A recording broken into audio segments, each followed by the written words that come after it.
বিদ্যুৎ সাশ্রয়ে সরকার সন্ধ্যা ৭টার মধ্যে shopping mall ও market বন্ধ করা বাধ্যতামূলক করেছে। ফলে সূর্য ডুবতেই নিভতে শুরু করে শপিং মলের বাতি।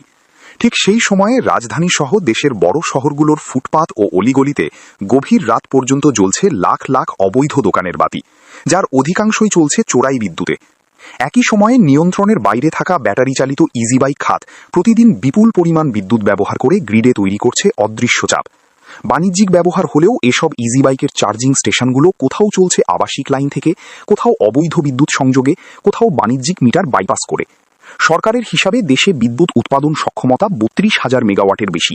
তবে জ্বালানি সংকটে চাহিদা ১৫,০০০ মেগাওয়াট হলেই যোগান দিতে হিমশিম খাচ্ছে বিদ্যুৎ বিভাগ। এ কারণেই সন্ধ্যায় শপিং মল বন্ধের সিদ্ধান্ত নেওয়া হয়েছে। তবে বিশেষজ্ঞরা বলছেন, মোট উৎপাদিত বিদ্যুতের মাত্র ১১% বাণিজ্যিক খাতে ব্যবহার হয়। ফলে ৩ ঘণ্টা শপিং মল বন্ধ রেখে বিদ্যুতের আহামরি উন্নতি সম্ভব নয়, উল্টো ব্যবসায়িক ক্ষতি অনেক বেশি হবে। বিদ্যুৎ সাশ্রয়ে প্রয়োজন চুরি ও অবৈধ ব্যবহার ঠেকানো।